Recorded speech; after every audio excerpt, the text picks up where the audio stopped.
Assalamualaikum warahmatullahi wabarakatuh. My name is Halissa Dewi Purnama, and I'm from Cross Cultural Understanding A3. In this video, I will explain about everyday English manner. There are three topics that I will explain.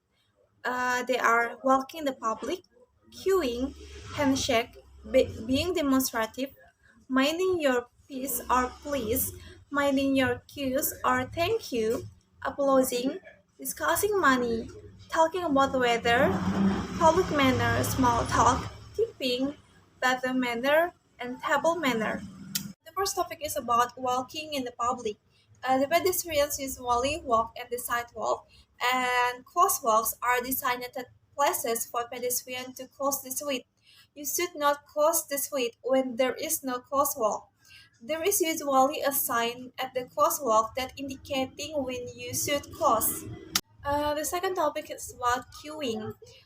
In the United States, people get in line and wait for the turn when buying tickets, waiting in a bank, post office, or for a bus or train. It is considered rude to cut a line, and although people may not say anything to you, they will make very unhappy noises. If you're not sure whether there is one line or several lines, you should still wait your turn and simply get behind everyone who arrived before you. Americans do not try to get the front first.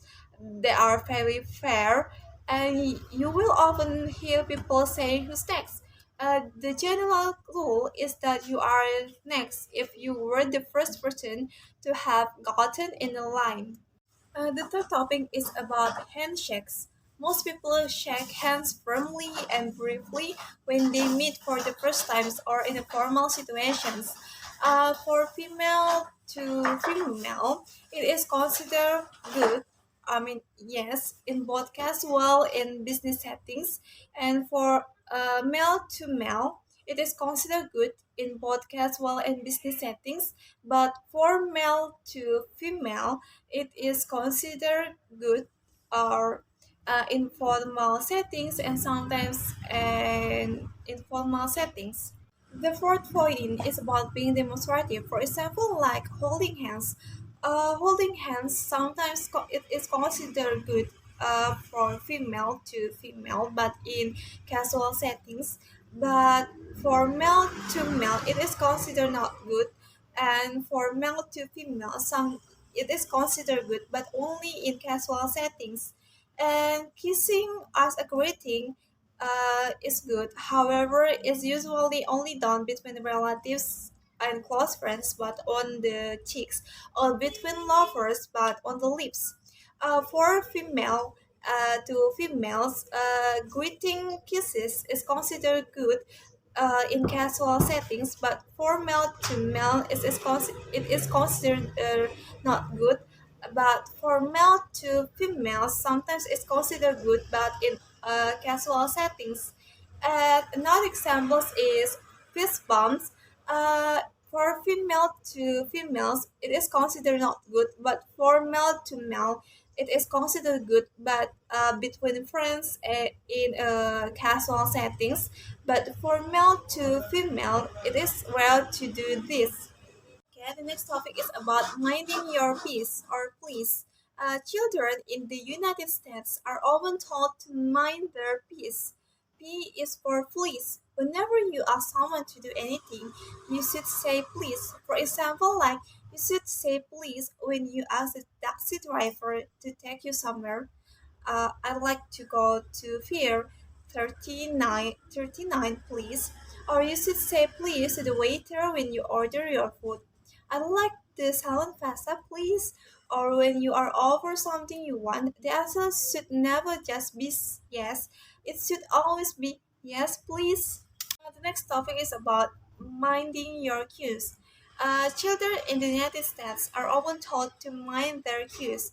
Cue for thank you. Whenever someone does something for you, even if it is part of their job, you should say thank you. For example, like when you get out of taxi, you should always say thank you to the driver. You should say thank you to a waiter when they give you your food, or you should say thank you to a shopkeeper when they give you your change.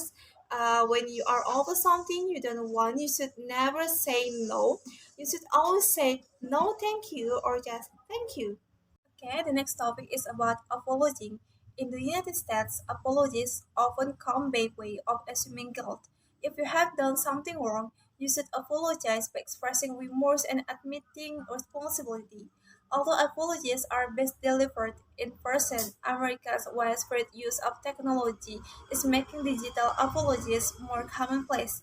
The first steps of acknowledging your mistakes and expressing remorse often require a simple I'm sorry or I apologize. These words need to be authentic and are best received when they are followed by listing the specific actions you are sorry for.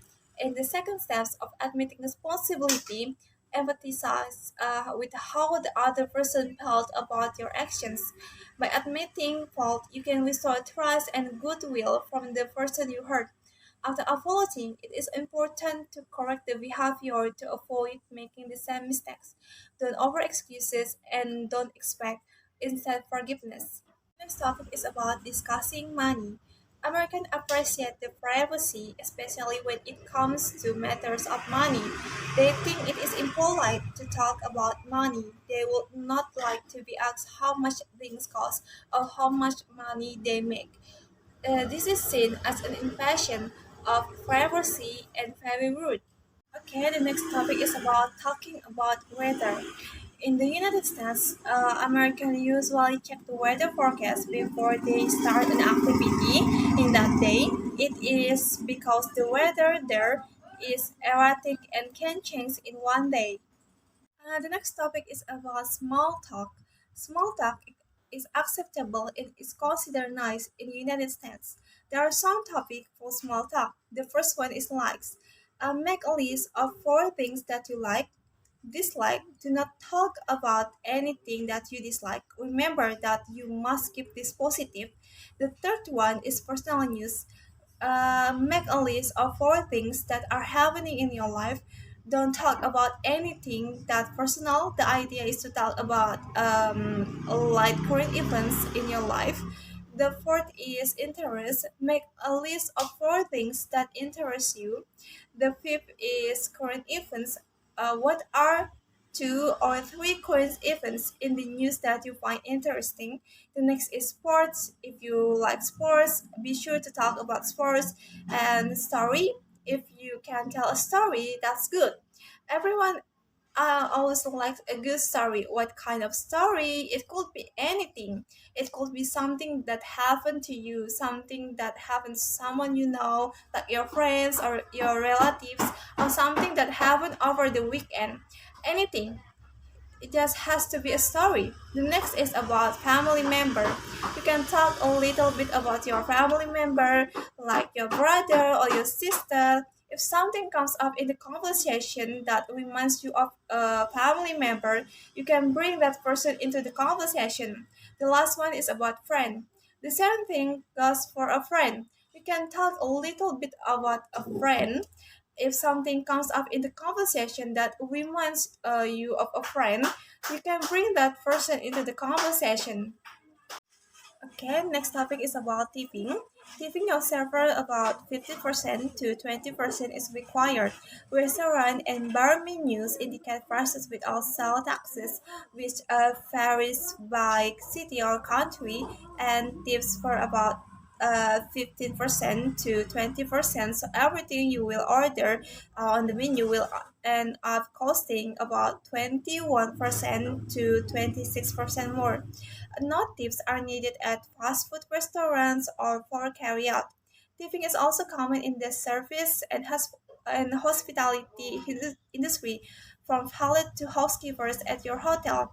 $2 to $3 tips for valet each time you retrieve your car. None when you give it to the valet are common. $2 per day for the housekeeper at your hotel left in the room at the end of your stay is common. A note that say thank you along with the money makes it understood to be a tip rather than the money left behind by mistake. Next topic is about bathroom manner. In bathroom or restroom, it is expected to flush the toilet after use and dispose of toilet paper in the toilet. Please ensure to wash hands after using the toilet. Ladies' sanitary items should be put in the provided trash can. For bathing, Americans typically bathe once a day in hot water and shower directly after strenuous exercise. They also use underarm deodorant. If you have not brought any with you, it is recommended you buy to some as hot, humid summer weather or stressful business meetings are no excuse if people smell you before they see you. Americans will back away from and not be friends or do business with people who smell bad. Okay, the last topic is about table manners. In America, there are some table manners. They are unfold napkin and place it on lap within 1 minute of sitting at the table to dine. When you are finished your dinner, place it loosely on the table, not on the plate, and never on your chair. Keep your elbows off the table. Keep your left hand in your lap unless you are using it. Do not talk with your mouth full, chew with your mouth closed. Guests should do their best to mingle and make light conversation with everyone. Do not talk excessively loud. Give others equal opportunities for conversation. Talk about cheerful, pleasant things at the table. Do not clean up spills with your own napkin and do not touch items that have dropped on the floor. You can use your napkin to protect yourself from spills. Then simply and politely ask your server to clean up and to bring you a replacement for the soiled napkin or dirty utensil. Loud eating noises such as slurping, burping are very impolite. Do not blow your nose at the dinner table. Excuse yourself to visit the restroom. Wash your hands before returning to the dining room. If you cover your mouth with your napkin to stop the spread of germs and muffle the noise. If your cough becomes unmanageable, excuse yourself to visit the bathroom or restroom. Wash your hands before returning to the dining room and turn off your cell phone or switch it to silent before sitting down to eat and leave it in your pocket or purse. It is impolite to answer a phone during dinner. If you must make or take a call, excuse yourself from the table and step outside of the restaurant. Do not use a toothpick or apply makeup at the table. Say, excuse me, or I'll be right back before leaving the table. Do not say that you are going to the restroom. Whenever a woman leaves the table or returns to sit, all men seated with her should stand up. Do not push your dishes away from you or stack them for the waiter when you are finished. Leave plates and glasses when they are once used, your utensil, including the handles, must not touch with the table again. Always with forks, knives, and spoons on the side of your plate or in the bowl. When you are finished with a course, place your utensils or silverware used on your plate in the 420 positions. I think that's all from me. Thank you. Wassalamualaikum warahmatullahi wabarakatuh.